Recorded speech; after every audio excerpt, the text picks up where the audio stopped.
So okay, we've seen that. Let's go let's go check Very in bad. with our friends over in the EU. Now, Trump is very butthurt right now that all of his best friends, all of his best friends in the EU that he was protecting for so long from the scourge of Russia, uh, are not coming to help him reopen the strait. Now, I didn't know why we need the help, you know. I thought that we were strong enough, but I guess not.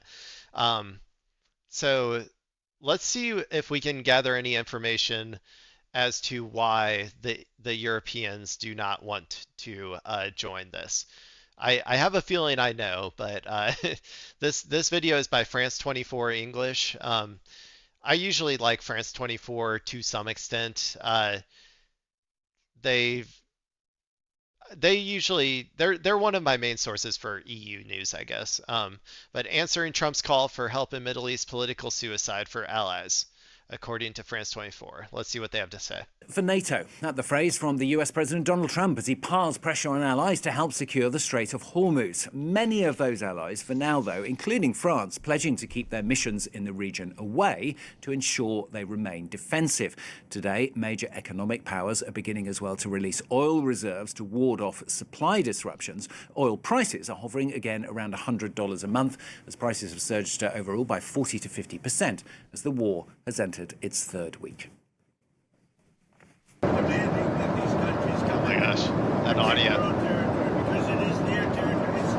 It's a place from which they get their energy, and they should come and they should help us This protect it. this is just whining though. This is just pathetic. Like I'm sorry. This is you can't see this as anything other than pathetic.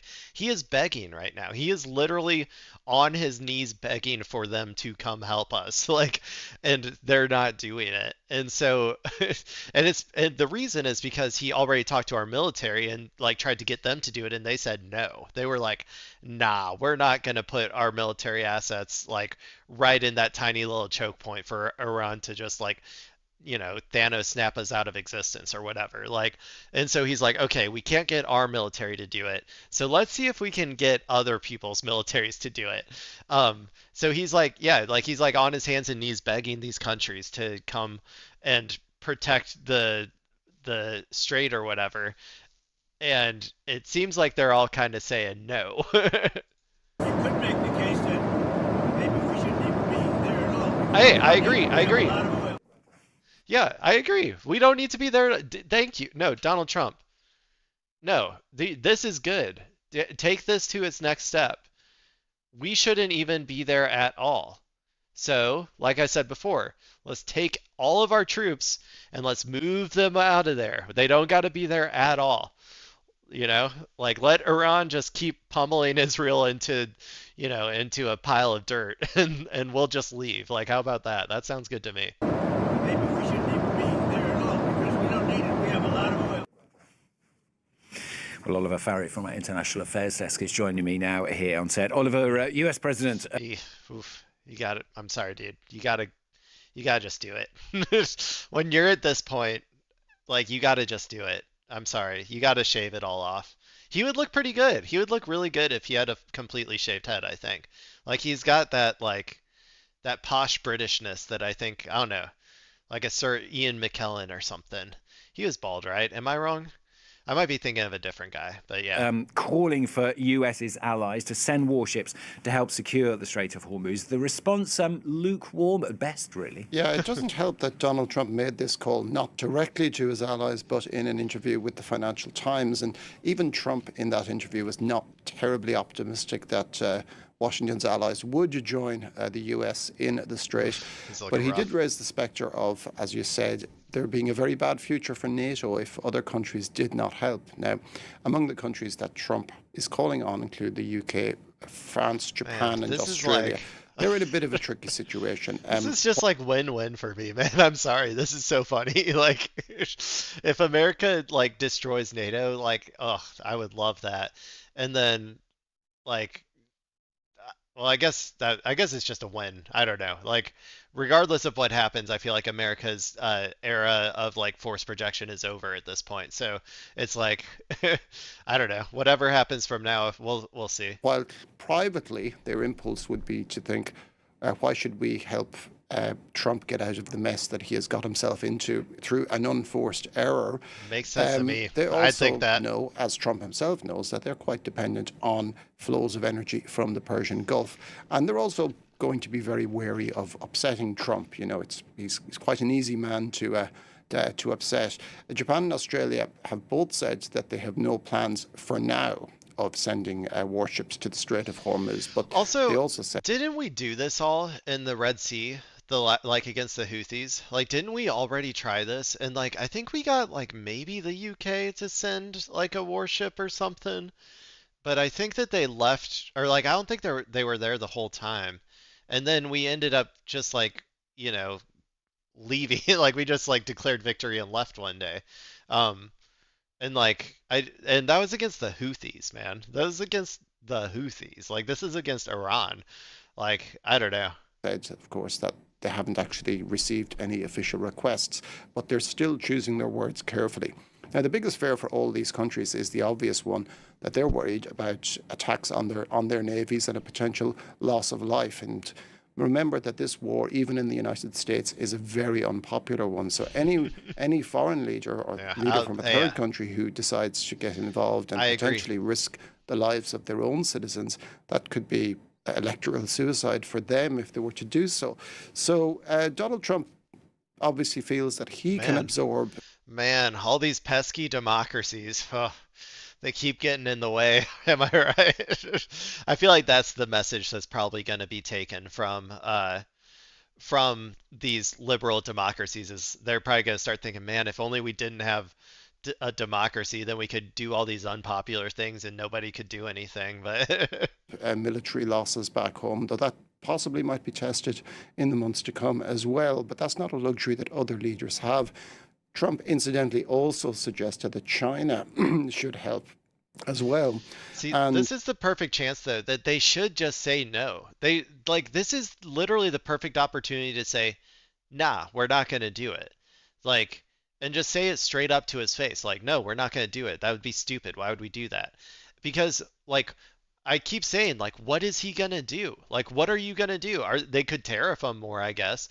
They could, like in Europe isn't as insulated as China, I guess, from that sort of like policy changes. He could break up NATO and I would cry a bunch of crocodile tears or whatever, which to them they probably think that's bad or whatever, but like I don't know. Like I don't necessarily, and it's not like they're gonna like force you at the barrel of a gun to like go help them in the strait or something. Like they're not going to invade Europe if you don't do it. So I don't really see any problem with them just coming straight out and saying no, except for their historical like I don't know, subservience and like their tendency towards self-vassalization or whatever that they have that keeps them doing this thing. But like Spain already said no. Spain has sort of broken from the EU and like said like come out against this and stuff or whatever. Um, and they haven't faced any consequences as far as I'm aware. Did they go through with that? Like he said he was going to do a trade embargo where nothing was going to go to Spain because Spain was being mean to the United States, and he never did that, right? Like, so I don't really think there's going to be any punishment for just straight up saying nah, like nah, we're not going to do that. He also indicated that he might. Because you can tell how desperate he is for allies right now, right? Like he's so desperate for allies to come in and help save him. So, like, I don't know. Like it's like he's projecting that he has no cards to play, like that he is in an incredibly weak position where he needs a bunch of allies, and then he's crying about the allies not coming to help or whatever. And it's like, well, yeah, like, sorry, no, like, no. But okay. As well. And he also indicated that he might cancel his trip to Beijing later this month, where he's supposed to meet President Xi Jinping. Now, Beijing might be a little bit bemused at this offer, particularly given that I am. Iran has offered safe passage to Chinese vessels if that all transactions for the oil are carried out in yuans. And interestingly enough, AP reported last week that a number of ships passing through the Strait of Hormuz have fraudulently identified themselves as Chinese in order not to be attacked. Yeah, we'll talk about that a little bit later on, in fact, with Yana Lee in Beijing. Oliver, Donald Trump also talked the weekend about Iran, saying that Iran wants a ceasefire. Iran's rejected that. Where might the truth lie here, I suppose? Well, it looks increasingly likely that there will be no military victory on either side, despite all the claims by the U.S. president Yeah, that the well, Iranian regime is being. what does that even mean though? Like it's a war of imperial aggression. There will obvious if you're waging an asymmetric war, there's no quote unquote military victory. Like I mean there is, I guess to some extent because when the other side just goes home, that means that you won. And I guess that's how it is for every war or whatever, but like so I don't even know what that means saying that there won't be military victory on either side or whatever. I don't know. Hit hard. There'll be a lot of tactical like issues, I guess, like tactical hits on Iran, but they're they're probably going to survive if I had to guess. Still able to riposte in an asymmetrical way, and there's no sign of the regime collapsing. Israel says it still has thousands of targets in Iran, but while this is inflicting a lot I of mean, pain, there's still probably thousands of schools, am I right? Thousands of hospitals, thousands of schools, thousands of elderly homes. I'm sure there's plenty of more targets Israel's going to find. on the Islamic Republic and, of course, on the Iranian people too. It's not shifting the dial on regime change, and Tehran knows that it has the crucial leverage in the form of its attacks on US allies in the Gulf and its threats on shipping in the Strait of Hormuz. Now, the US says that the war uh, will probably be over within 3 to 4 weeks, but they've been saying that for about 2 weeks already. And it might be true, but another question is how exactly this war ends. Tehran says it has not sought a ceasefire. It probably thinks it can dig in for a little while longer. Just wait while for the expense. Well, Tehran said that they would wait until the midterms. So that's like 8 months. Now that might be an exaggeration. I don't know if they will keep going that long if America is actively seeking back channel deals for an end to the war or whatever. They might stop a little bit early, but I think that the one thing that we can count on this time is that Iran is going to go until after the missile interceptors run out. That is my personal opinion. Um, so, like, whether America is ready to stop or not, they're going to for sure be wanting to stop by the time they run out of missile interceptors. And I think that Iran will go strategically past that point. Um, I don't know how long, like how many months or weeks or whatever of missile interceptors we have, but like I've always said, Iran will be able to outproduce they'll be able to produce more drones and more missiles than we'll be able to produce missile interceptors during the course of this war. Um, so that's kind of my guess is what's going to happen. And then they're going to end the war or like seek that an end to the war on their terms at that point. If I had to guess, is what's going to happen. For both the US and Israel of the continuous bombings to accumulate, and also most notably for the ammunition stockpiles to decline, which have been doing so ever since the first week of the war. So it will be a matter of who blinks first. And in the weeks to come, we probably will get a ceasefire being negotiated. Each side will, in their own way, claim victory, but for each, it will be a hugely I'm not so sure, man. I think that Iran just realized that they tried that before. Um, I don't think they're going to do it unless it's an actual negotiated peace, I guess is what I would say.